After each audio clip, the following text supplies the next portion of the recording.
ఇక్కడికి వచ్చిన పాత్రికేయ సోదరులందరికీ మొన్న మనస్ఫూర్తిగా జనసేన తరపు నుంచి, జనసేన నాయకుల తరపు నుంచి నా హృదయపూర్వక నమస్కారాలు. ముఖ్యంగా ఈ పిఎస్సి కార్యక్రమం, పొలిటికల్ అఫైర్స్ కమిటీ మీటింగ్ గత సంవత్సరంలో 5 సార్లు మేము కేవలం ఈ జూమ్ మీటింగ్స్ ద్వారానే చేసాం. టెలికాన్ఫరెన్స్లు కానీ ఒకసారి చేసాం. కానీ ఈ సంవత్సరం ముఖాముఖిన కలిసి అది తిరుపతిలో మాకు చేయడం నిజంగా చాలా ఆనందం వేస్తుంది.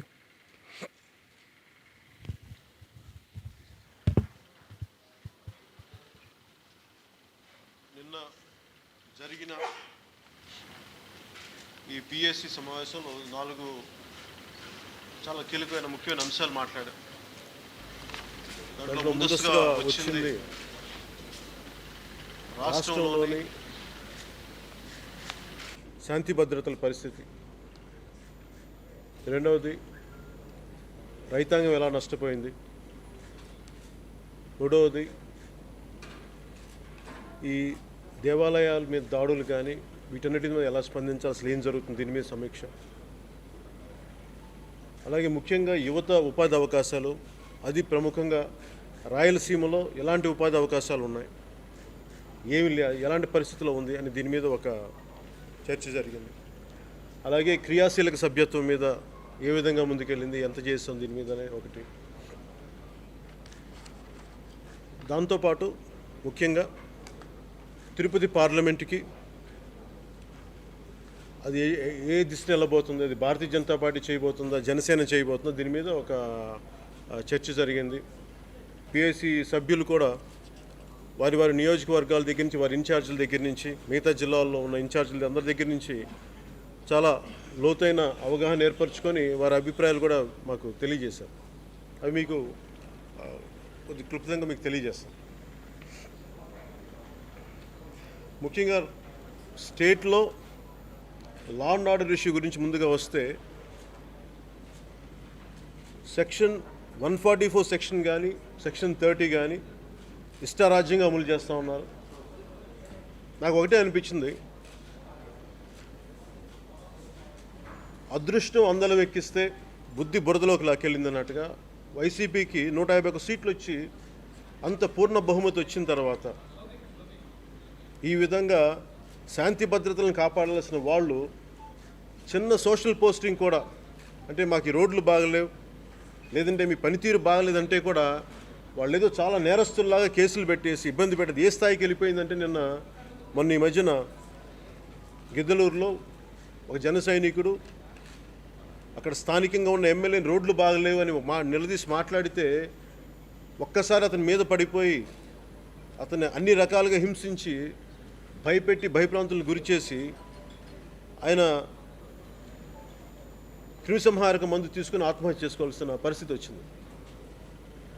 జనసేన నాయకుల మీద భౌతిక దాడులు, అలాగే తాడేపల్లిగూడెంలోని మా ఎమ్మెల్యేగా పోటీ చేసిన అభ్యర్థి బోలిశెట్టి శ్రీనివాస్ గారి మీద, వారి ఇంటికి మీద దాడి, ఇవన్నీ ఏమి హర్షించేలాగా లేవు.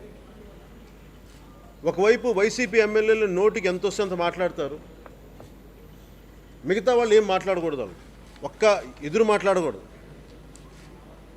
ఇది ఒక ఫ్యూడలిస్టిక్ బిహేవియర్లా ఉంది తప్ప ఒక ప్రజాస్వామ్యంలో లేదు. వాళ్ళు గుర్తుపెట్టుకోవాల్సింది, ఇక్కడ భయపడే వాళ్ళు ఎవరు లేరు. ప్రజాస్వామ్యాన్ని గౌరవిస్తాం, అంతేగాని పదే వచ్చి, ఉదాహరణకి శ్రీకాళహస్తిలో కూడా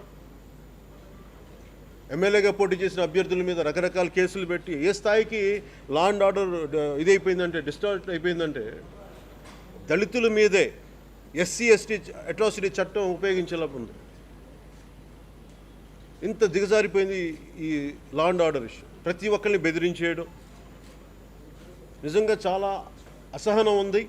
దీని మీద ఖచ్చితంగా మాట్లాడాలని చెప్పి నేను ఒకటే చెప్పాను, దీని మీద ఖచ్చితంగా ఒక యాక్షన్ తీసుకోవాలి. ఇది పదే వెళ్ళిపోతుంటే మాకు క్యాడర్ మొరల్ లూజ్ అవుతూ ఉంది. అంటే దీనికి ఒకటే మా నాయకులందరూ చెప్పినప్పుడు వారికి ఒకటే చెప్పాను, ఖచ్చితంగా ఇది పోలీసు ఉన్నతాధికారుల దృష్టికి అది లెటర్ ద్వారా పెట్టాలా, లేదంటే ఇప్పుడు ప్రతిసారి మేము చుట్టూ ఏమంటుందని నిన్న భారతీయ జనతా పార్టీ నాయకులు చేసినట్టుగా డీజీపీ గారి ఆఫీస్ని చుట్టుముట్టున్నారు. ఇవన్నీ ఎందుకు చేయాలి? ఎవరైనా సరే ప్రతి ఒక్కరు బాధ్యతగా ఉండాలి. వాళ్ళ పొలిటికల్ బాసెస్ చెప్పేది వాళ్ళు కూడా కొంత జాగ్రత్తగా విని ఒక న్యూట్రల్ పద్ధతిలో చేయకపోతే మటుకు ఆ వ్యవస్థలు నిర్వీర్యం చేసే పరిస్థితి వచ్చినప్పుడు ప్రజలు రోడ్ల మీదకి వస్తారు.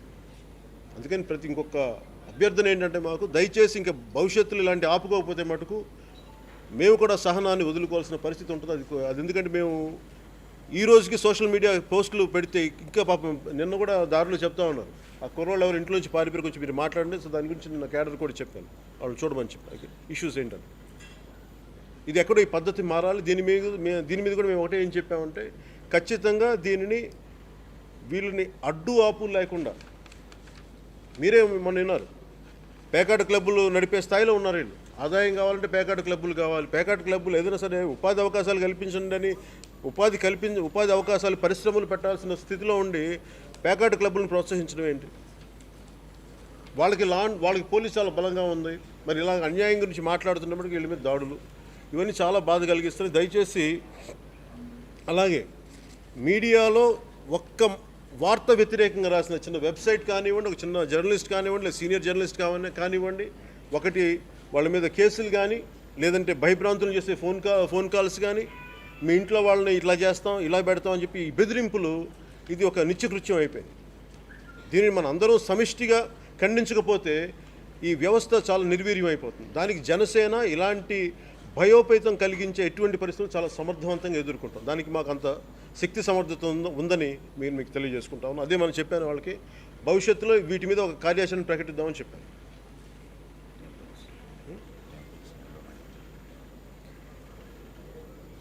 ఇంకొకటి, గత సంవత్సర కాలంగా అందరికీ తెలిసిందే, ముఖ్యంగా చాలామంది మీడియా సోదరులు దృష్టికి తీసుకొచ్చింది ఆలయాల మీద దాడులు. మతం అనేది ఎప్పుడు చాలా భావోద్వేగాలకు చెందింది, చాలా సున్నితమైన అంశం. మొట్టమొదటిగా అందరికీ తెలిసి పిఠాపురంలో, శక్తిపీఠంలో ఉన్న పిఠాపురంలో విగ్రహాల ధ్వంసం జరిగి అశుద్ధం రాయబడితే దాన్ని మేము చాలా ఆచితూచే స్పందించాం. ఇప్పటికీ మా ప్రకటన చూస్తే ఆ రోజున వరుస పరంపరలో దాదాపు 146 ఇన్సిడెంట్స్ పైగా జరిగింది, 142 ఇన్సిడెంట్స్ జరిగింది ఇప్పుడు దాకా. ఇది మేము మాట్లాడుతున్నప్పుడు కూడా చాలా బాధ్యతతో మాట్లాడాం. ఇది వైసీపీ ప్రభుత్వాన్ని నిందించేయాలి లేదంటే మీరే చేశారని మేము ఎప్పుడు మాట్లాడాలి, మాకు అలాంటి ఆలోచన కూడా లేదు. ఎక్కడ వైసీపీ విధానం నచ్చలేదంటే విజయవాడ కనకదుర్గాదేవి గుడిలో వెండి సింహాలు పోయినా, ఇంకొక చోట ఆంజనేయ స్వామి విగ్రహం విరిగిపోయినా, ఇంకో చోట ఎలాంటివి జరిగినా గంటల వెండి విగ్రహాలు వెండి సింహాలు తీసుకెళ్ళండి కోటలా కట్టుకుంటారు, మాకేంటి పని అని చెప్పి ఆ మాట్లాడిన నిర్లక్ష్యం, ఆ విధానం నచ్చలేదు. అంటే మీకు సీరియస్నెస్ లేదు. నాకు ఉద్దేశం చాలా చిన్న స్థాయి నుంచి మనం 2.5 దశాబ్దాలుగా ఈ దేశ పరిస్థితుల్లో చూస్తే సెక్యులరిజం అనే ఒక పదం ఉంది. ఈ సెక్యులరిజం అనే పదంలో అందరికీ సమాన హక్కులు, అందరికీ సమాన న్యాయం జరగాలి. ఒక చర్చి మీద దాడి జరిగితే అది ప్రపంచం అంతా గగ్గోలై కూస్తుంది. ఒక మస్జిద్ మీద దాడి జరిగితే అందరూ గొంతెత్తుతారు. కానీ ఇంత వరుసగా 142 ఆలయాల మీద వరుస దాడులు జరిగితే ఇది ఒక మతం చేశారని చెప్పట్లేదు, ఇంకొక రాజకీయ పక్షాలు చేశారని చెప్పట్లే. కానీ మీరు ఈ చేసిన దోషులను పట్టుకునే విధానాన్ని వీళ్ళు ఏమాత్రం బాధ్యత లేకుండా మాట్లాడటం, ఈ రోజుకి పట్టుకోలేకపోవటం,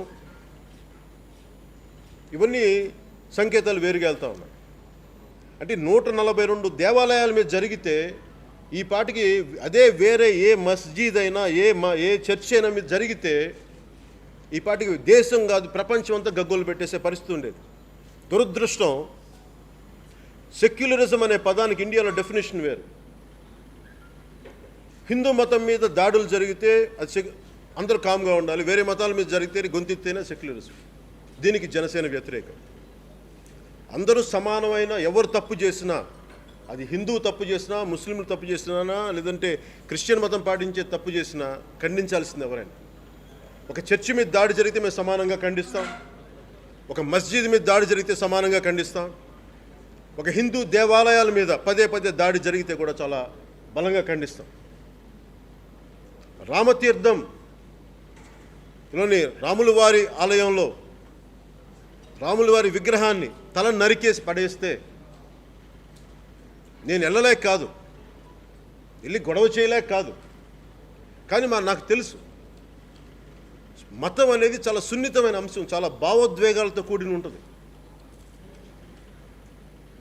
నేను చలో అసెంబ్లీ అని ఒక రైతుల కోసం పిలిపించినంతగా రామతీర్థంకి నాకు పిలిపి ఇవ్వడం చాలా 100 ఆలోచిస్తాం. ఎందుకంటే ఈ తప్పులు చేసేవాళ్ళు, విగ్రహాలు ధ్వంసం చేసేవాళ్ళు, దేవాలయాల విగ్రహాల మీద అశుద్ధం రాసేవాళ్ళు వీళ్ళు చాలా కొద్ది మందే ఉంటారు. వాళ్ళ మతం ఏంటో, వాళ్ళ నైజం ఏంటో, వాళ్ళ పొలిటికల్ బ్యాక్గ్రౌండ్ ఏంటో మనకు తెలియదు. అందుకే నేను ఒక నిర్ధారణకి రాలేను. పలానోళ్ళు చేశారు నేను అన్నం, చాలా బాధ్యతగా ఉంటాం. కానీ ఒక మాట మేము వెళ్తే అమాయకులు చాలామంది బలైపోతారు. అసలు ఈ గొడవకి సంబంధం లేని ముస్లింలు కావచ్చు, క్రిస్టియన్స్ కావచ్చు, లేదా మిగతా హిందువులు కావచ్చు, ఈ భావోద్వేగాల్లో వెళ్ళి బలైపోతారని చెప్పి మేము చాలా నియంత్రణతోటి ప్రకటనకు వరకే ఇచ్చి నేను వెళ్లకుండా నన్ను నేను నియంత్రించుకున్నాను. బాధ లేదని కాదు, బాధ్యత చాలా ఆపింది. మరి ఇలాగ మేము బాధ్యతతో ఉన్నప్పుడు ఒక ప్రభుత్వంలో ఉండి 151 ఎమ్మెల్యేస్ ఉండి ఇంక వాళ్ళు ఇంకెంత బాధ్యతగా మాట్లాడాలి? వాళ్ళు ఏమాత్రం బాధ్యత లేకుండా వెండి సింహాలు పోతే పోయినాయి, రథం కాలిపోతే ఇంకో రథం చేయిస్తాం, విగ్రహం పోతే ఇంకో విగ్రహం పెడతాం, రాముడికి తలకాయ నరికేసి ఇంకో తలకాయ పెడతాం. అదే విధానం. ఈ మాట ఒక చర్చిలో జరిగితే ఈ మాట మీరు అనగలరా? ఒక మస్జిద్కి జరిగితే మీరు అనగలరా? ఇంత ధైర్యంగా అనగలరా మీరు? ఆ ధైర్యం మీకుందా? హిందూ దేవాలయాల మీద జరిగినప్పుడు ఇదే మీరు మాట మీరు అంత నిర్లక్ష్యంగా ఎలా మాట్లాడతారు? తప్పు కదా అది. ఇది సెక్యులరిజం అంటామా? ఇది బాధ్యత అంటామా? ఇది చాలా చాలామంది ఆవేదన కలిగిస్తూ ఉంది.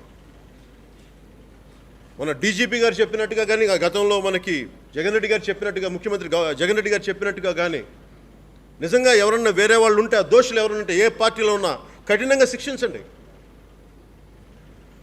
దీనిని దయచేసి పొలిటికలైజ్ చేయదు. దీన్ని మతం జోలికి ఎవరు కూడా చాలా బాధ్యతగా మాట్లాడకపోతే అది చాలా అరిష్టాలకి దారితీస్తుంది. జనసేన ఆలోచించేది ఎప్పుడు మతం అనేది మానవత్వం, మతం కంటే మానవత్వం గొప్పదని మేము నమ్మే సిద్ధాంతం.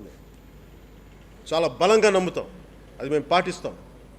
కానీ పదే పదే ఆలయాల మీద దాడులు జరిగి ఎవ్వరు ప్రభుత్వం స్పందించకపోతే దానికి ఎలాంటి కార్యాచరణ చేయాలనేది బాగా తెలిసిన వాళ్ళు. దయచేసి అది వైసీపీ ప్రభుత్వం మర్చిపోవద్దు. రామతీర్థం మేము వచ్చి గొడవ చేయడానికి మాకు క్షణకాలం పట్టదు, అది మీరు గుర్తుంచుకోండి. ఎందుకంటే అమాయకులు బలవ్వకూడదు. కేవలం మీ నిర్లక్ష్యం వల్ల, మీ ఉదాసీనతతో కూడిన వైఖరి వల్ల ఈ రోజున వరుస పరంపరలో దాడులు జరుగుతున్నాయి. అది మీరు వేరే పార్టీల మీద పెట్టండి, వాళ్ళే చేశారా చేయలేదా అది మీరు తేల్చండి. ఇప్పటికీ 40 ఇష్యూ మీరు 40 సంఘటనల మీద మీరు వీళ్ళు పలానోళ్ళు చేశారు, మిగతా 100 ఏమైనాయి.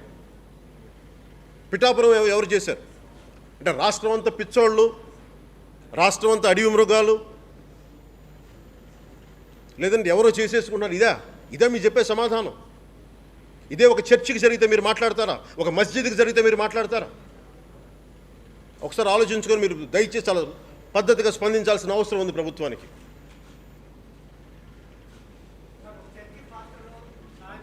మాట్లాడు. ఎస్ మీ ప్రశ్నలో మాట్లాడు. అది కూడా మా దృష్టిలో ఉంది. విగ్రహాలు మేమే పగలు కొట్టామంటే వారి మీద యాక్షన్ లేదు.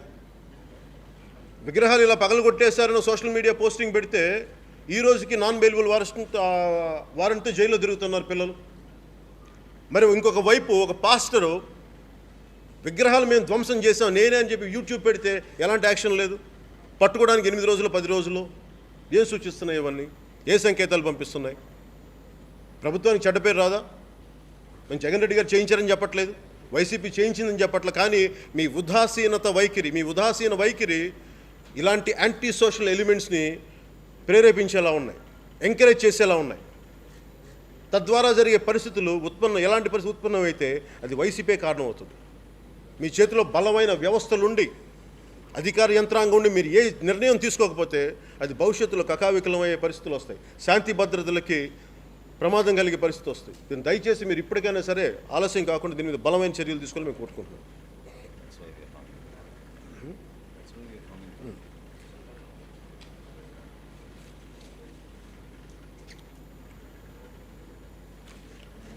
అసలు ఆలయాల చుట్టూ విపరీతమైన గొడవలు జరుగుతూ ఉన్నాయి. చాలామంది నా దగ్గరికి వచ్చి గత 2 సంవత్సరాలుగా చాలా విషయాలు చెప్తున్నప్పుడు, మొన్న పోయినసారి తిరుమలకు వచ్చినప్పుడు కూడా, ధర్మ భ్రష్టం అవుతుంది, ధర్మాన్ని కాపాడండి మీరు, దేవాలయాలు అన్యాయాలు జరుగుతున్నాయి, ఎండోమెంట్స్లో అవకతవకలు ఉన్నాయి, స్వామివారి మీద భక్తి లేని వాళ్ళందరూ కూర్చొని ఇక్కడ కొంత ఉద్యోగాలు చేసి ఇబ్బందులు ఉన్నాయి, ఇక్కడ ఇవన్నీ మీరు కొంచెం ప్రస్తావించండి పదే పదే తీసుకొస్తే, నేను అది 1.5 సంవత్సరం నేను ఆలోచిస్తా ఒకటే అనుకున్నాం. ఉదాహరణకి సింహాచలం గుడి దగ్గర నుంచి మీరు ఆ ట్రస్ట్ ఇష్యూస్ కానీ ఇవన్నీ చూస్తే, అసలు ముందు దీని మూలం ఎక్కడికి వెళ్ళిందని ఆలోచిస్తే, అసలు ఎండోమెంట్ బోర్డు నార్త్లో చాలా తక్కువ, ఇంకా చెప్పాలి నార్త్లో అసలు లేదు, సౌత్లోనే ఉంది.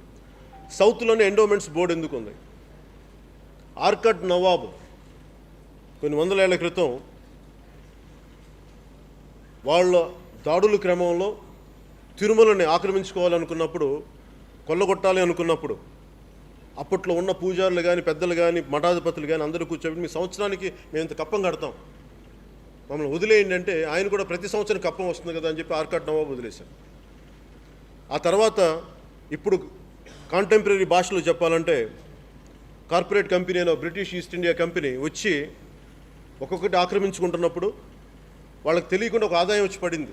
ఆర్కట్ నవాబ్ వెళ్ళిపోయినప్పటికీ ఈస్ట్ ఇండియా కంపెనీకి పలానా చోట నుంచి ఒక ఆదాయం వచ్చింది. ఎక్కడి నుంచి వచ్చింది ఈ ఆదాయం అని చూస్తే పలానా టెంపుల్స్ నుంచి వచ్చిందని. సో ప్రభుత్వం అలా ప్రవేశించింది. ఆ తర్వాత బ్రిటిష్ వాళ్ళు వెళ్ళిపోయిన తర్వాత, ఇండియా భారతీయులు వచ్చిన తర్వాత అది ఎండోమెంట్స్ బోర్డు ఇక్కడే ఉండిపోయింది.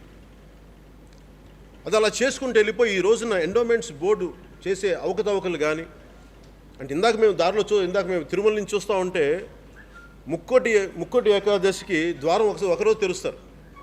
అది ఒక ఆచారం. గవర్నమెంట్లో కమిటీలు మారిపోయి, బోర్డులు మారిపోయి ఇష్టం వచ్చినట్టుగా 15 రోజులు 10 రోజులు అంటే వాళ్ళ సౌకర్యం, వాళ్ళకి విఐపీలకో లేదా ఇంకెవరికో అపీజ్ చేయడానికో ఆచారాలని మంట కల్పిస్తారు. అదే ఒక పీఠాధిపతులు కానీ ఆధ్వర్యంలో ఉంటే వాళ్ళు చెప్తారు, ఎందుకు ఈ ముక్కోటి ఏకాదశి రోజు తెరవాలి, మిగతా రోజులు ఎందుకు తెరవాలి, దానికి ఒక ఆచారం ఉంటుంది. ఒక చర్చికి వెళ్తే మనం తలపైన ఇది వేసుకుంటాం, అది ఒక ఆచారం. అది దానికి ఒక ఎందుకు అది ఎవాల్వ్ అయింది, దానికి ఒక విధి విధానం ఉంటుంది. అలాగే హిందూ ధర్మానికి వచ్చేటప్పటికి ప్రతిదీ ఒక ఆచారం చాలా నిర్దిష్టంగా ఒక ప్రణాళికతో చెప్పింది పీఠాధిపతులు కానీ సీయర్స్ కానీ. అలాంటి వాటిని కాదని ఈ పొలిటికల్ గ్రూప్స్ అన్నీ వచ్చి ఎండోమెంట్ బోర్డులో చేరిపోయి వాళ్ళు కన్వీనియంట్గా మార్చుకోవటం, ఈ నిధులని పక్కటి అసలు అవసరాలకు మళ్లించడం, కేవలం ధర్మ కార్యానికే పెట్టాల్సిన నిధులని రాజకీయ అవసరాలకి దాన్ని పంపించేయటం, ఇవన్నీ ఒక్క వైసీపీ చేసిందని చెప్పట్ల, గత దశాబ్దాలుగా జరుగుతున్న దాన్ని ఎక్కడో చోట చర్మాంకం పలకాలి. దీని మీద ఏదో ఒక బలమైన చర్చ జరగాలి, దీని మీద చాలా బలమైన చర్చ జరగాలి అనుకున్నప్పుడు మేము ఒకటే అనుకున్నాం. ముఖ్యంగా 12 ఈ మల్టీ జోన్ టెంపుల్స్ ఉన్నాయి. తిరుమల దగ్గర నుంచి శ్రీకాళహస్తి, అలాగే శ్రీశైలం, ఇలాంటి ఒక 11 ముఖ్య క్షేత్రాల్లో ఉన్న కమిటీలు ఎలా పనిచేస్తున్నాయి. ప్రతి చోట వెళ్తే ఆలయ కమిటీలు చాలా భూముల మీద ఆశతోటో, లేదంటే అసలు భగవంతుడి మీద అంటే విశ్వాసం లేదు కానీ పదవి కావాలి, వాళ్ళు వచ్చేసి అవకతవకలు చేస్తూ ఉంటే దీనిని నిర్ధారించడానికి, దీన్ని ఎదుర్కోవడానికి మేము ఒక షాడో కమిటీలు పెడతా ఉన్నాం.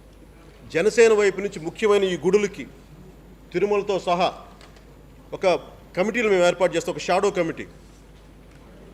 అఫీషియల్గా మీకు చూస్తే బ్రిటన్లో క్యాబినెట్కి షాడో క్యాబినెట్ ఉంటుంది. ఇక్కడ మేము పెట్టే కమిటీలు దీనికి ఎలాంటి ఇది ఒక పొలిటికల్ ఇది లేనప్పటికీ ఒక పొలిటికల్ పార్టీగా మేము బాధ్యత తీసుకొని షాడో కమిటీలు మేము ఏర్పాటు చేస్తాం. అంటే ఉదాహరణకి హరిప్రసాద్ గారు ఉన్నారు, ఈయన టీటీడీ బోర్డు సభ్యులుగా చేశారు 2 దఫాలు. ఆయన ఆధ్వర్యంలో అలాగే ఇంకొక 2 నాయకుల ఆధ్వర్యంలో ఒక కమిటీ ఏర్పాటు చేసి 12 గుడులకి ఒక 12 షాడో కమిటీలను పెట్టండి.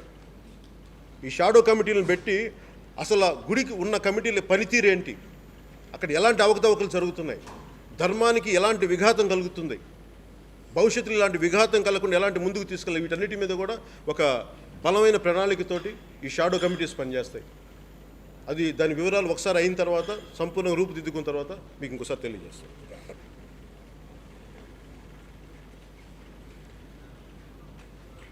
151 ఎమ్మెల్యేలు వచ్చిన తర్వాత మనం ఏం ఆశిస్తాం? బలమైన ప్రభుత్వం, పూర్ణ బహుమతి వచ్చిన ప్రభుత్వం వచ్చిన తర్వాత ఉపాధి అవకాశాలు ఇబ్బడి ముబ్బడిగా పెరిగిపోతాయి. లక్షలాది మంది నా సభలకు వచ్చి, జనసేన సభలకు వచ్చి, ఆ వచ్చిన జనం చాలా మేమంటే అభిమానం ఉండి కూడా వైసీపీకి వేశారంటే వాళ్ళు ఒక మీకు బలమైన మాకు ఆర్థిక పరిపుష్టి ఉంటుంది, మాకు ఉపాధి అవకాశాలు దొరుకుతాయి, దీనికోసం వాళ్ళు ఓట్లేశారు. కానీ ఈ రోజున చూస్తే, ముఖ్యంగా రాయలసీమలో చూస్తే ఉపాధి అవకాశాలు లేవు, కడుపు మండిపోయింది. మీరు చూస్తే నేను చాలాసార్లు రాయలసీమకు వచ్చినప్పుడు యువత బలంగా ఎందుకు వస్తారంటే వాళ్ళు బయట చెప్పుకోలేరు, వాళ్ళు ఒక నిరసన ద్వారా తెలియచేస్తారు. కానీ ఉపాధి అవకాశాలు లేవన్నా మేము ఎక్కడికి వెళ్ళి మేము మెడ్రాస్కు పోవాల్సి వస్తుంది, లేదంటే కర్ణాటక పోవాల్సి వస్తుంది. మా అమ్మోళ్ళని వదిలి వెళ్ళడానికి మాకు ఇష్టం లేదు, మాకు మా ఊళ్ళల్లో మేము ఉండాలనుకుంటున్నాం. ఏ చిన్న పరిశ్రమ కూడా లేదన్నా ఇక్కడ. ఈ దాష్టికాలు ఎక్కువైపోయినాయి. ఏదైనా ఎదురు తిరిగి మాట్లాడదామంటే మమ్మల్ని కొట్టే పరిస్థితులు ఉన్నా నిస్సహాయతతో ఉన్నారు యువత. ఉదాహరణకి కియా అనే ఒక ఫ్యాక్టరీ ఉంటే ఆ స్థానికంగా ఉండే ఆ సీఈఓని ఎవరినో వస్తే, ఇక్కడ విదేశాల నుంచి వచ్చిన సీఈఓని పట్టుకొని బెదిరించేస్తే అట్లా పరిశ్రమలు ఎక్కడి నుంచి వస్తాయి? సో ఇలాంటి ఒకవైపు అభివృద్ధి కావాలంటారు, అభివృద్ధికి భద్రత కల్పించేంత వ్యవహార శైలి వీళ్ళ దగ్గర లేదు. అందుకని దీని మీద కూడా దృష్టి పెట్టాలి. అసలు ముఖ్యంగా ఉపాధి, ఎలాంటి ఉపాధి కావాలని చెప్పి నిరుద్యోగులతోటి ఖచ్చితంగా దీని మీద మేము కొన్ని కమిటీలు వేయాలి. నిరుద్యోగం అసలు ఏ స్థాయిలో నిరుద్యోగం ఉంది, వాళ్ళకి ఎలాంటి ఉపాధి అవకాశాలు కావాలి, ఎలాంటి ఎంప్లాయ్మెంట్ ఆంధ్రప్రదేశ్కి కావాలి, దీని మీద ఖచ్చితంగా కూర్చొని చాలామంది పెద్దలతో కూర్చొని, ఒక నిపుణులతో కూడిన కమిటీ కూర్చొని ప్రాంతాల వారీగా అక్కడ ఉన్న నైపుణ్యం ఏంటి, స్థానికంగా ఉన్న నైపుణ్యం కళ ఏంటి, వీటంటే మీరు బేస్ చేసుకొని ఈ ఉపాధి ఎలా కల్పించాలి, భవిష్యత్తులో ఎలా ఉపాధి అవకాశాలు ఉండాలి, ఎలాంటి పరిశ్రమలు రావాలనేది భవిష్యత్తులో దాని మీద కూడా ఒక బలమైన కార్యాచరణ.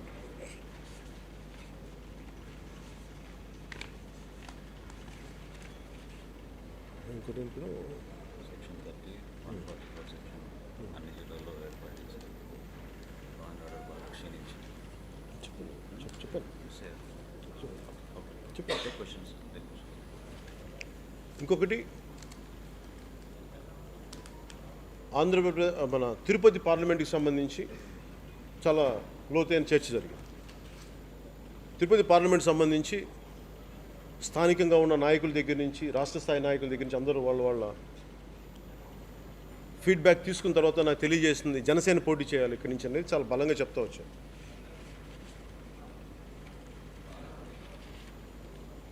సో వారి అన్నీ విన్నాం. మేము కూడా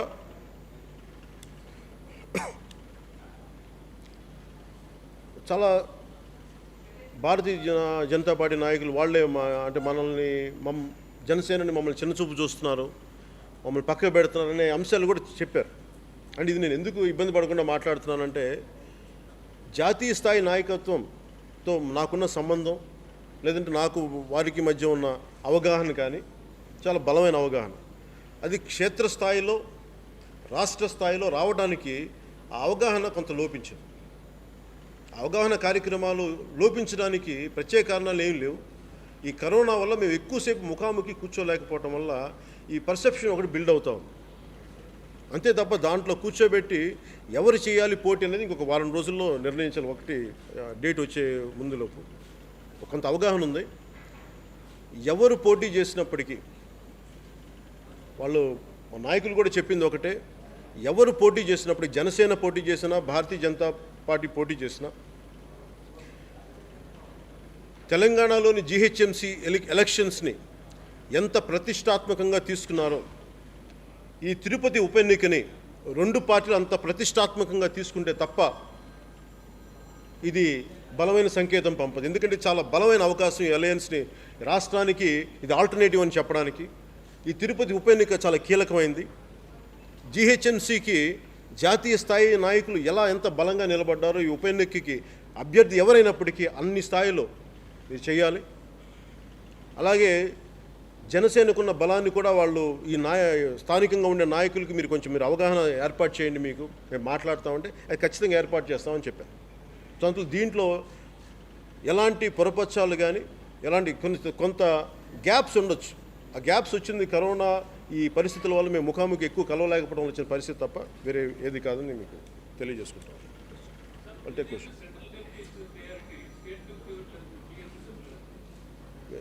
సార్ మళ్ళీ చెప్పరా?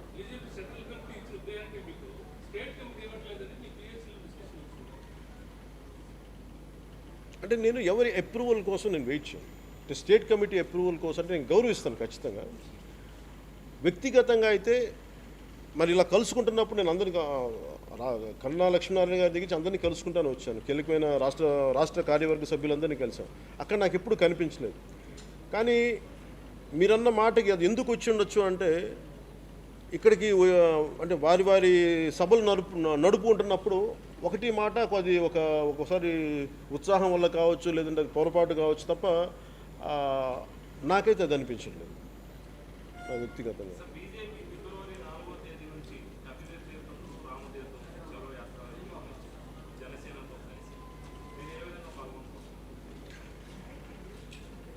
అంటే నేను రోడ్డు మీదకి రావడానికి ఎప్పుడు సిద్ధంగా ఉంటాను.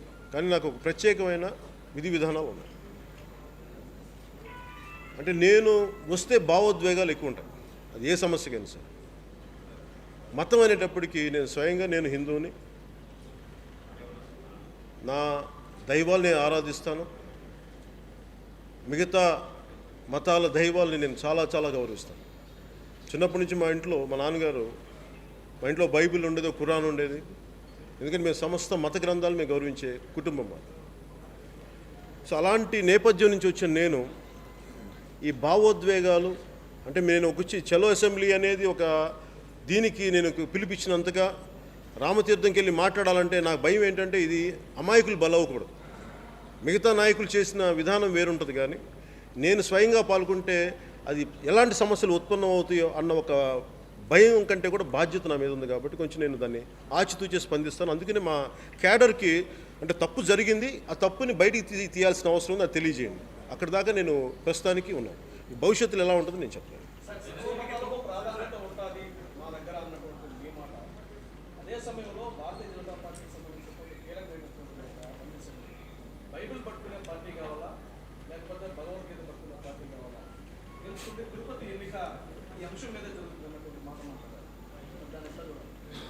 అంటే బైబిల్, భగవద్గీత, ఖురాన్ ఏదైనా సరే దేవుడి వాక్యే కదా. అది వ్యక్తిగతంగా నేను అలా విడగొట్టలే అంటే ఏ కాంటెక్స్లో అన్నారో నాకు తెలియదు. అన్న వ్యక్తులు ఎవరు అంటే సమాజాన్ని అంత విడగొట్టడం నాకు కొంచెం ఇబ్బంది. నేనైతే అలాంటి మాటలు మాట్లాడలేను. అంటే అది పార్టీలు ఎవరున్నారు? బండి సంజయ్ గారు అనే విధానంలో అది ఏ కాంటెక్స్లో అన్నారు, ఏ పర్పస్ ఇప్పుడు మీరు అంటే ఆయన అన్న పదం నాకు అర్థం చేసుకోగలను. ఆయన ఆవేదన నుంచి వచ్చిన మాట.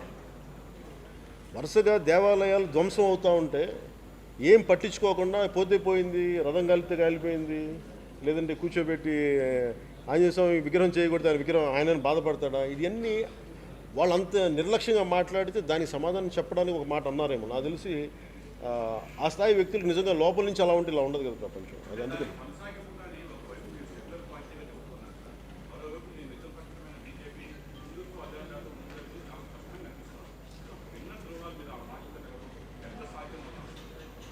మీరు మతాన్ని ఎలా అవాయిడ్ చేయరు చెప్పండి.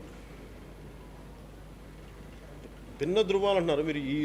ఈ దేశంలో ఎవరైనా సరే ఇంక్లూడింగ్ మన వైసీపీతో సహా బైబిల్ పెట్టుకొని ప్రచారం చేశారు కదా. అది ఎవరు తప్పంటలేదు. ఎవరి మత విశ్వాసాల ప్రకారం వాళ్ళు ప్రచారాలు చేస్తారు, తప్పే ఉందని. సో మీరు ఇది ఒక్క భారతీయ జనతా పార్టీకి ఆపాదించదు.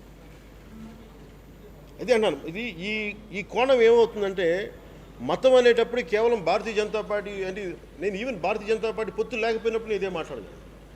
అంటే ఇది ఒక సగటు భారతీయుడిగా నా అబ్జర్వేషన్ ఏంటంటే మీరు ఒకరికి అప్లై చేసిన రూల్ మిగతా వాళ్ళు కూడా అప్లై చేయాలి. మీరు ఈ మాట భగవద్గీత అనే మాట మీరు వీరికి అప్లై చేసినప్పుడు ఇంకొక ఇది కూడా మీరు వీళ్ళకి కూడా అప్లై చేయాలి. అందుకని దీన్ని మనం కేవలం ఒక బీజేపీ అనే కోణం నుంచే చూడదు.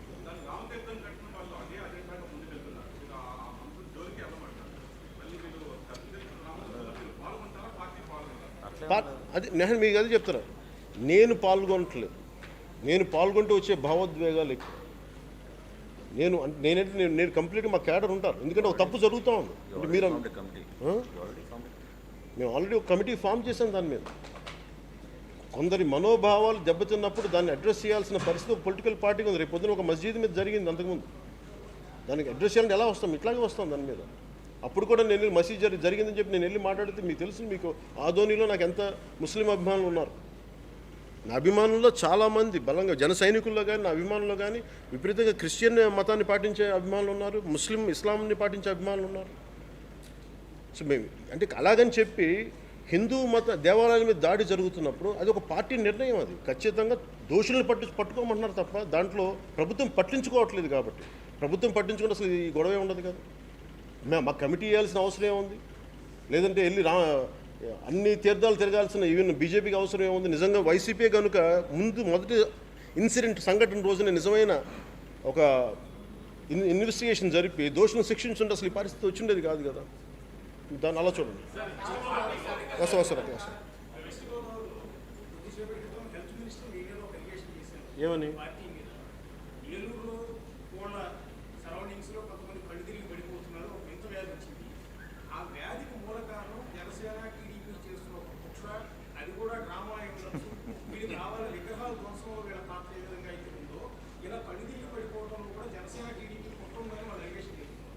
ఒట్టి గొడ్డుకి అరుపులు ఎక్కువ అంటారు. అంతమించిన సమాధానం.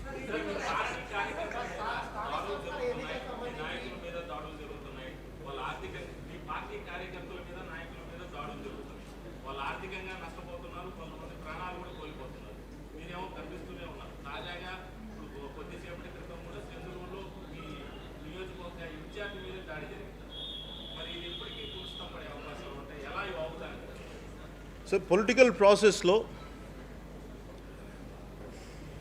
ఒక సమస్య మీద పోరాటం చేసేటప్పుడు దౌర్జన్యాలు ఉంటాయి. దౌర్జన్యాలు లేకుండా సమాజం లేదు. దౌర్జన్యాలు చేస్తారు కాబట్టి తిరుగుబాటు ఉంటుంది. మేము తిరుగుబాటు చేస్తాం ఖచ్చితంగా. అది ఎప్పుడు సమస్యకు పరిష్కారం అవుతుందంటే వాళ్ళకి బుద్ధి వచ్చేంతవరకు మేము పోరాటం చేస్తాం. వాళ్ళల్లో ఒక ఇంగిత జ్ఞానం వచ్చే వరకు పోరాటం చేస్తాం.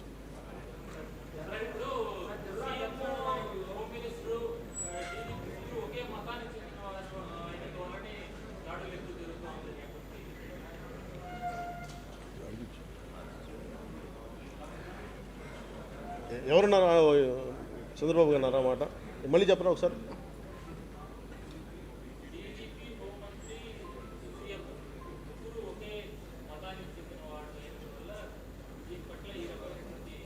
డీజీపీ గారు క్రిస్టియన్ అని గౌతమ్ సవాంగ్ అంటే ఆయన బుద్ధిస్ట్ అనుకున్నాను కాదా?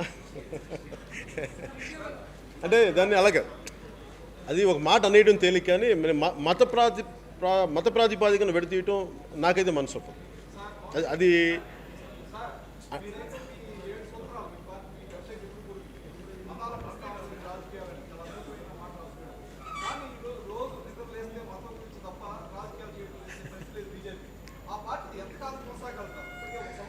కాదు సార్, అల్టలే అంటే మత ప్రస్తావన లేదు. బలవాళ్ళు ఉండని చెప్తాను. నేను ఎక్కడ పారిపోతాను? నేను అలా పారిపోతాను. మత ప్రస్తావన లేని రాజకీయం అంటే మత ప్రస్తావన రాకుండా ఉండదని చెయ్యమని కాదు. నా ఉద్దేశం ఏంటంటే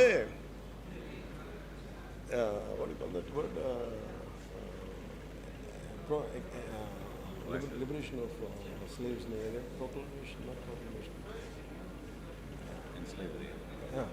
ఎన్స్లేవ్మెంట్ మీద ఉంటుంది కదా. అంటే ఉదాహరణకి అమెరికన్ ఫౌండింగ్ ఫాదర్స్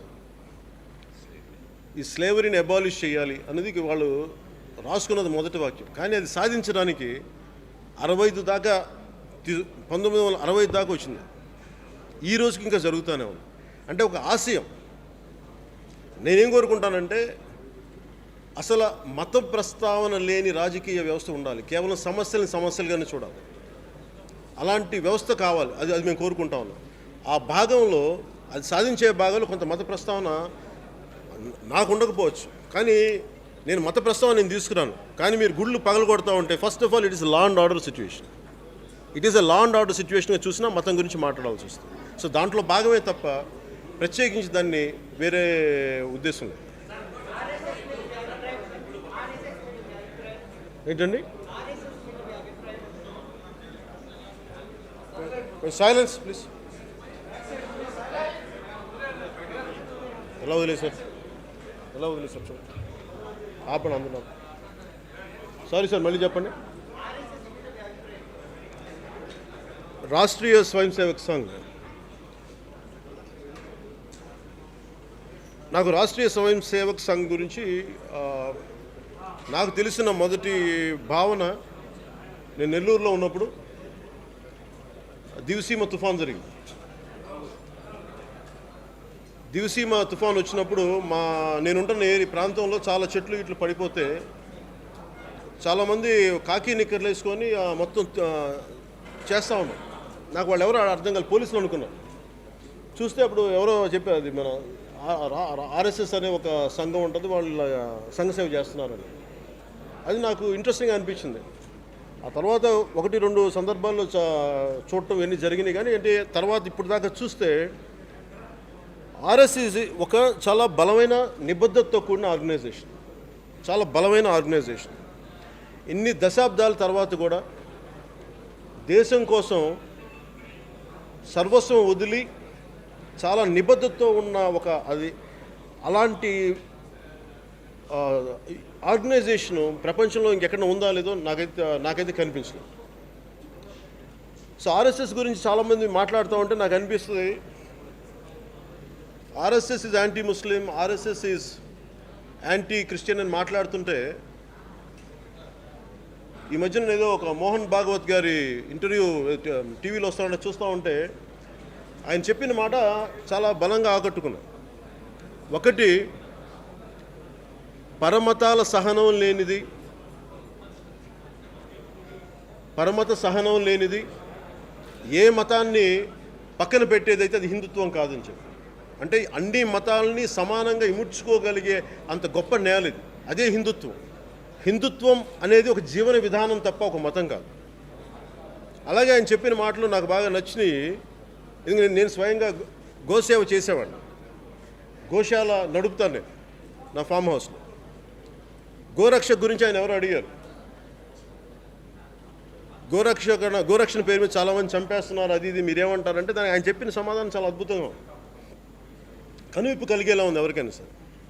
గోరక్షణ అంటాం. అసలు ముందు రోడ్ల మీద ఇన్ని ఆవులు వెళ్ళిపోతూ ఉన్నాయి, చెదారం తినేస్తూ ఉన్నాయి. వాటిని రోడ్ల మీద వదిలేసి ఎవరో చంపుతున్నారు, మీరెందుకు ఏడుస్తారు? ముందు వాటిని సంరక్షించండి. నిజమైన గోరక్షకుడు అంటే అక్కడ నిరాదరణగా గురైన ఆవులన్నిటి మీరు స్వీకరించి మీరు వాటికి ఏదైనా చేయండి, అది నిజమైన గోరక్షకుడు అనేది ఆయన చెప్పి నాకు చాలా బలంగా ఆకట్టుకుంది. సో ఇలా చూస్తే ఒక ఆర్గనైజేషన్ ఇంత నిబద్ధతతో ఉంది, వాళ్ళ మీద బ్రిక్ బ్యాటింగ్ ఉంటుంది, దాడులు ఉంటాయి, కానీ వారి నిబద్ధత ముందు ఎవరు కూడా తలంచాల్సింది. అందుకని నాకు ఆర్ఎస్ఎస్ మీద ప్రత్యేకమైన గౌరవం ఉంది.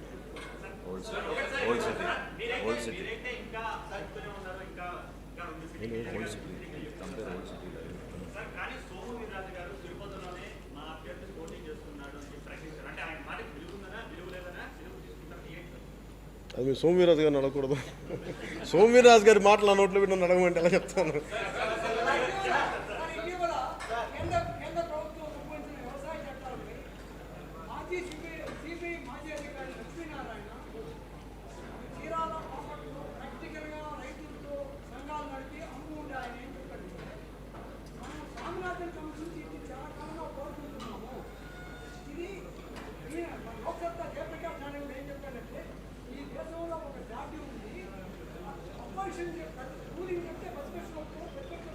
చూశాను.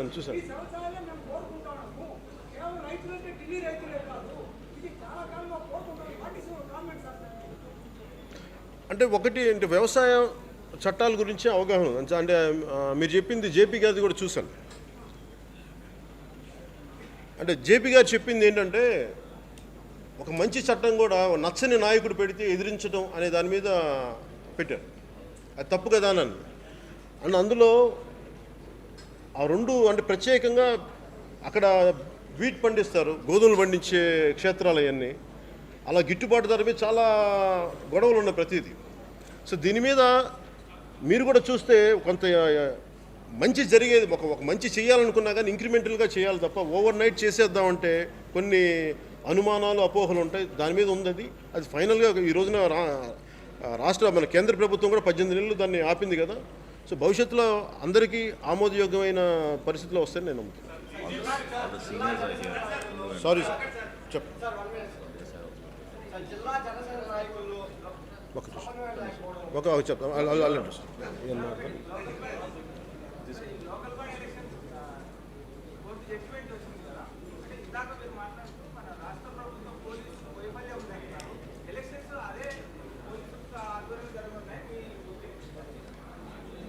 అంటే దీన్ని ఖచ్చితంగా ఎలక్షన్ కమిషన్ దృష్టికి తీసుకెళ్తాం. గతంలో జరిగిన తప్పులన్నింటినీ తీసుకెళ్తాం. అవసరమైతే ఏ అధికారులు అయితే అండగా ఉన్నారో ఆ ప్రభుత్వాలకి సందేహాలు ఏదైనా ఉంటే వాడు ఖచ్చితంగా వాళ్ళని అక్కడి నుంచి తప్పించమని కోరుకుంటాం. ఎవరితోటండి?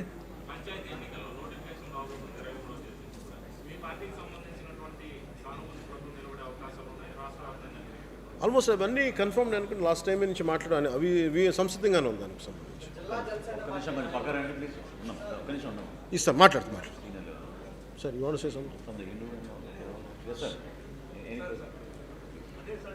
లోకల్ బాడీ ఎలక్షన్స్ గురించి మాట్లాడింది. మెయిన్ మీరు మామూలుగా ఎలక్షన్కి వాళ్ళ లోకల్ బాడీ అనేది పంచాయతీలు నెక్స్ట్ మండలాలు ఇలా ఉంటాయి. ఈ లోకల్ బాడీ ఎలక్షన్స్ ఈ పార్టీ రహితంగా జరిగేది వీటిలో మెయిన్. మరి అట్లాంటప్పుడు పొలిటికల్గా మాట్లాడడం అనే దానిపైన గెలిచిన సర్పంచ్లు ఎవరైనా గవర్నమెంట్ ఏది ఉంటే దానికి చేయాలనుకుంటారు. విలేజ్లో ఉంటే విలేజ్ బాగుపడాలంటే గవర్నమెంట్లో ఉండాలి. పార్టీ రహితంగా దీనిపైన రాజకీయం చేయడం అనే దానిపైన ఏం చెప్తారు? అంటే సహజంగా స్థానిక ఎన్నికలు ఉన్నప్పుడు అధికారులను ప్రభుత్వానికి తలొగ్గే అవకాశాలు ఎక్కువ ఉంటాయి రకరకాల కారణాలకి. కానీ ఇప్పుడున్న యువతకు కానీ చాలా కొత్త మంది వస్తూ ఉన్నారు. మేము ఎలా చూస్తున్నాం దీన్ని అంటే ఎంత గెలుస్తారు వీటన్నిటికంటే కూడా ఎంత బలమైన పోటీ ఇస్తారు. అంటే you need a parallel leadership. చిన్న యూనిట్ దగ్గర నుంచి కూడా we have to create a parallel leadership. ఎందుకంటే ఇప్పుడు చూస్తే మీకు వాలంటీర్ విలేజ్ వ్యవస్థ చాలా చోట్ల వాళ్ళని చిన్నాభిన్నం చేస్తున్నారు, అక్కడ వ్యవస్థల్ని భయపెట్టేస్తున్నారు, ఇవన్నీ ఉంది. దానికి కౌంటర్గా ఖచ్చితంగా కోపం ఉన్న చాలామంది యువతున్నారు. అది మీరన్నట్టుగా కూర్చోబెట్టి అది రాజకీయ పార్టీల ప్రమేయం లేకుండా జరిగే ఎన్నికలు అయినప్పటికీ అది దాని ప్రభావం ఉంటుంది ఖచ్చితంగా. అలా వాళ్ళని ఎదుర్కొందాం, స్థానిక ఎదుర్కొందామనే ధైర్యం ఉన్న ఒక కూటమి ఉన్నప్పుడు ఖచ్చితంగా అక్కడ జనసేనకి వచ్చిన వ్యక్తులు ఉన్నారు, వాళ్ళు నిలబడతారు. సో అందులో మాకు ఇబ్బంది లేదు. మీరు డీజీపీ గారి మీద పడ్డారు. మీరు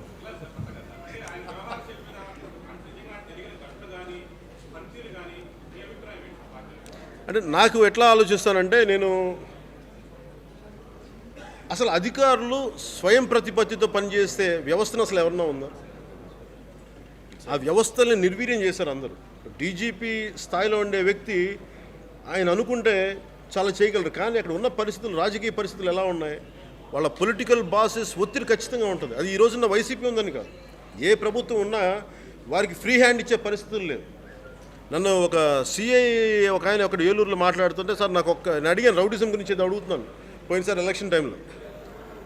ఆయన ఒకటే మాట అన్నాడు, సార్ నాకు కరెక్ట్గా 6 నెలలు టైం ఇస్తే ఎవ్వరి ప్రమేయం లేకపోతే నేను సెట్ చేస్తాను sir. So it is all about political bases. వాళ్ళు ప్రభావితం చేసే విధి వల్ల తప్ప నిజంగా. అందుకని వ్యక్తిగతంగా అధికారులు అనలేను. ఎందుకంటే ఇదే అధికారులు వదిలేస్తే చాలా బలంగా పనిచేస్తారు. సో దానిలో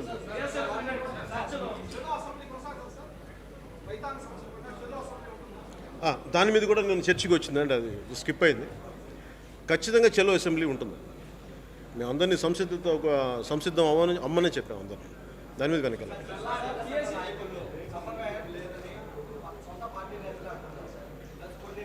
అది మేము అంతర్గతంగా మేము కూర్చొని తెలుసుకున్నాం.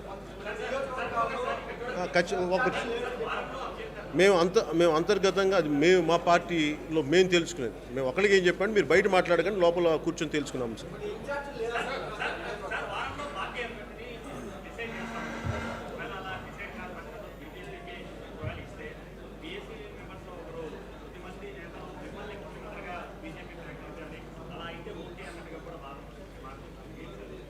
ఏదండి మళ్ళీ చెప్పండి. వారంలో ఓకే.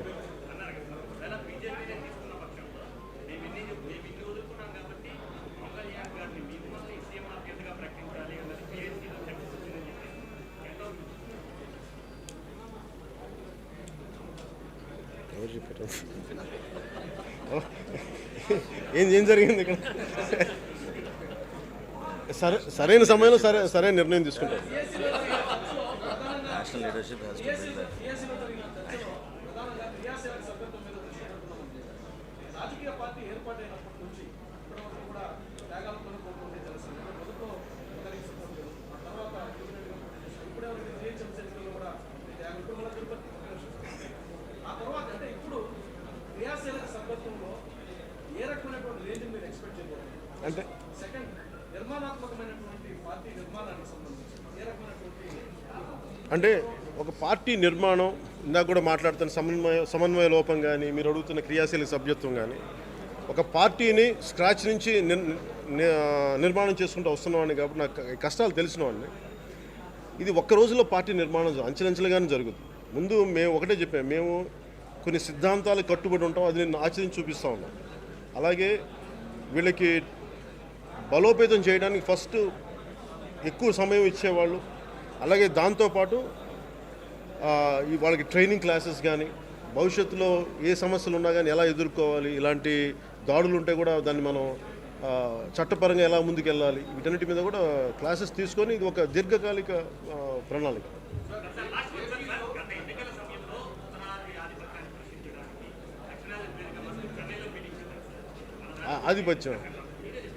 ఆధిపత్యం అనే పదం వాడదు. నేను అంటుంది ఏంటంటే, ఎవరికి ఈ దేశంలో ఎవరికి అన్యాయం జరిగినా దాన్ని గుర్తించి స్పందించాల్సిన అవసరం, అంతే తప్ప కూర్చోబెట్టి అంటే నేను ఒకటి మాట్లాడుతున్నప్పుడు రెచ్చగొట్టే విధానం ఉండదు. ఒక జబ్బు ఉంది, ఒక క్యాన్సర్ గ్రోత్ ఉండే ఒక జబ్బు ఉంటే దాన్ని ఏం చేస్తాం మనం? గుర్తించి దాన్ని మందు వేయమంటాం. అలా ఆ విధానంలో చూడాలి తప్ప వేరే కాదు. ఇంక చాలండి, ఎవరో మెసేజ్ పంపిస్తారు రాబండి.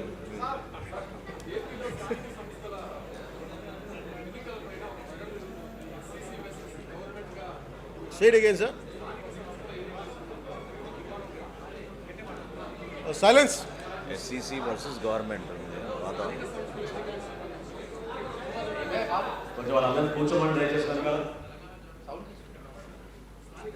ఈ ప్రెస్ కాన్ఫరెన్స్ దయచేసి మీరందరూ సహకరించాలి. SCC versus government.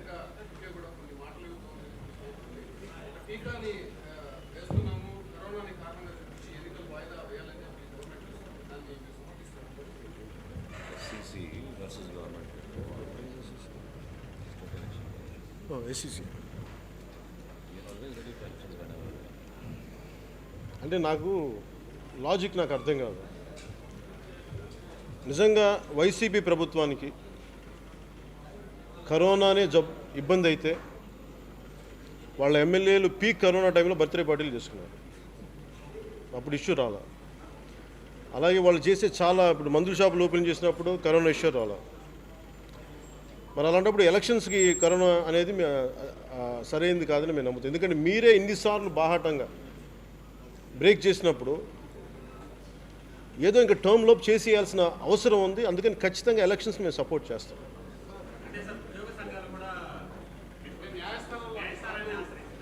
ఇప్పుడు అలా కాదు, దేనికి ఇక మీరు అంటున్నట్టుగానే ఎలక్షన్స్ ఇప్పుడు ఎలక్షన్స్ పెడితే కరోనా ఉధృతం అవుద్ది అంటున్నాం కదా.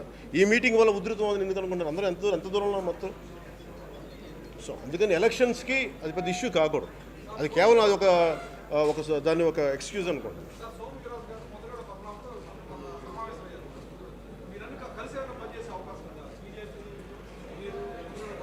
అంటే సార్ మీరు అర్థం చేసుకోవాలి, నాకు ఎవరితో విభేదాలు ఉండవండి. రాష్ట్ర ప్రయోజనాల కోసం అందరూ బాగుండాలని పనిచేసినప్పుడు నాకు వీళ్ళతో పని చేయకూడదు, నాకు అంత వ్యక్తిగత శత్రుత్వం ఎవరితో ఉండదు నాకు.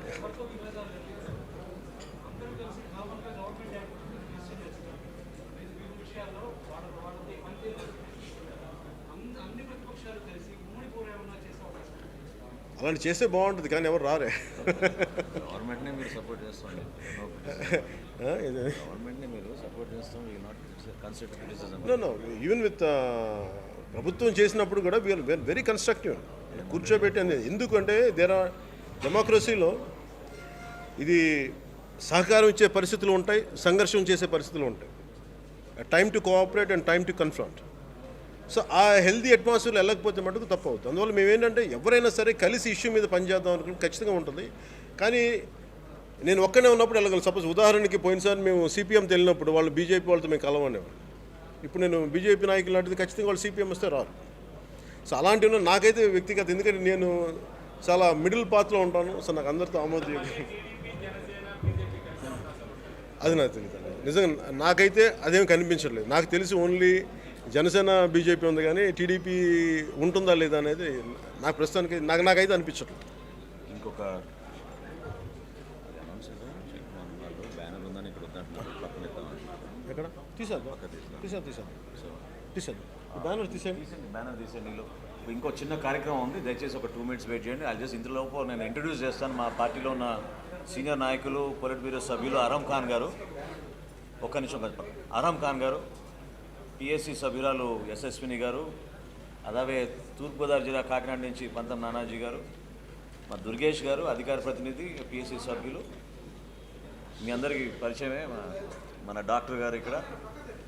ఇక్కడ మా మన్సూర్ రెడ్డి గారు అనంతపురం నుంచి, ధర్మవరం కాన్స్టిట్యున్సీ నుంచి, అదేవిధంగా ముత్తా శశిధర్ గారు కాకినాడ నుంచి, మనుక్రాంత్ రెడ్డి గారు నెల్లూరు నుంచి. వీళ్ళంతా పిఎస్సి సభ్యులు. అరామ్ ఖాన్ గారు పొలిట్ బ్యూరో సభ్యులు.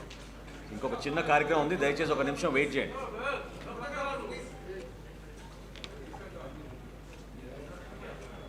పాసిబులా తీసండి. వెనకాల ఏముంది అంజీ, వెనకాల ఏముంది చూడండి, క్లీన్గా ఉంది. ఓకే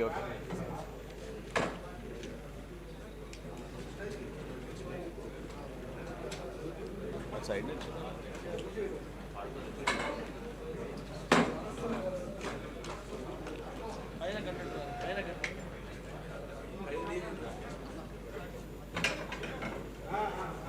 ఏంటిది ప్రోగ్రామ్ గురించి అనౌన్స్ చేస్తారు. ఇది ఇచ్చేది మనం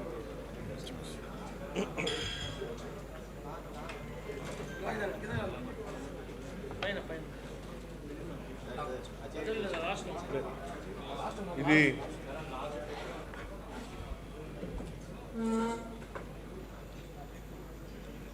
అయోధ్యలో కట్టబోయే రామాలయానికి వ్యక్తిగతంగా నేను కొంత విరాళం ఇవ్వబోతా ఉన్నాను. దానికి సంబంధించి కొంతమంది విరాళాలు స్వీకరించడానికి కొందరు వస్తూ ఉన్నారు, వారికి ఇవ్వడానికి వెయిట్ చేస్తాను.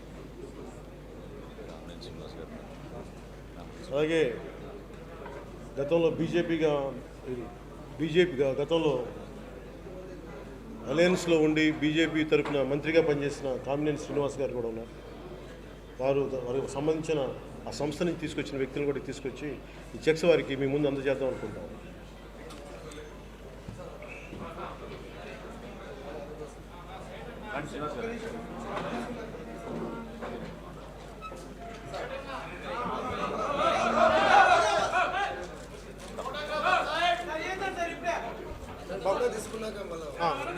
వాళ్ళు వెళ్ళిపోయారు. ఒకసారి పట్టుకోండి. ఒక్క నిమిషం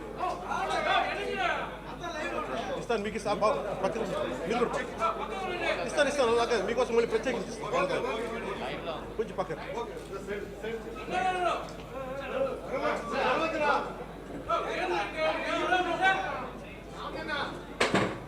అందరికీ రోజున చాలా ఒక మహాపండితుడు చెప్పింది శ్రీరాముల వారి గురించి, రామో విగ్రహవాన్ ధర్మః అని. ధర్మానికి ప్రతిరూపమే శ్రీరామచంద్రుడు. సహనం, ఆయన చూపించిన సహనం, శాంతి, త్యాగం, శౌర్యం. ఈ దేశం ఎలాంటి దాడులు ఎదుర్కొన్నా, ఎన్ని ఒడిదుడుకులు ఎదుర్కొన్నా బలంగా నిలబడగలిగింది అంటే శ్రీరామచంద్రుడు ఏర్పరిచిన దారి. ఈ రోజున పరమత సహనం ఇంత మనస్ఫూర్తిగా అన్ని మతాలకి, సర్వ మతాలని యాక్సెప్ట్ చేయగలిగి సంపూర్ణంగా ఈరోజు ఉంది మన భారతదేశంలో అంటే అది రామచంద్రుడు ఏర్పరిచిన దారి. అందుకే రామరాజ్యం అంటాం. అంటే అన్ని మతాలు, అన్ని కులాలు, సమస్త ప్రాణకోటి సుఖంగా ఉండాలి. అలాంటి ధర్మానికి ప్రతిరూపణ శ్రీరామచంద్రుడి జన్మస్థలంలో అయోధ్యలో రామాలయం కడుతుంటే ప్రతి ఒక్క భారతీయుడు పిల్లా పాపతో సహా ప్రతి ఒక్కళ్ళు దీని ముందుండి విరాళం ఇవ్వాలి అని మేము అనుకున్నప్పుడు నేను కూడా నా వంతు కృషిగా ఒక 30 లక్షల రూపాయలు నేను రామాలయ నిర్మాణానికి ఇస్తా ఉన్నాను. నేను ఇస్తున్నానని తెలియగానే చాలా ఆశ్చర్యంగా నా కింద అంటే నాతో పనిచేసే నాకు చాలా సభ్యులుగా అంటే ముఖ్యంగా చెప్పిన కార్యవర్గం నా ఇంటికి సంబంధించిన ప్రతి ఒక్కరు కూడా రకరకాల మతాలకు చెందిన వాళ్ళు ఉన్నారు, క్రిస్టియన్స్ ఉన్నారు, ముస్లిమ్స్ ఉన్నారు, అనేక రకమైన కులాల వాళ్ళు ఉన్నారు. అందరూ కూర్చొని ఈ రోజున వాళ్ళ తరపు నుంచి కూడా ఒక 11,000 రూపాయలు చెక్ వాళ్ళు కూడా నాకు ఇవి కూడా మీరు ఇవ్వండి అని డబ్బులు ఇస్తే నేను వాటిని కూడా డీడీ తీసుకొచ్చి వారి తరపున ఇస్తున్నాను.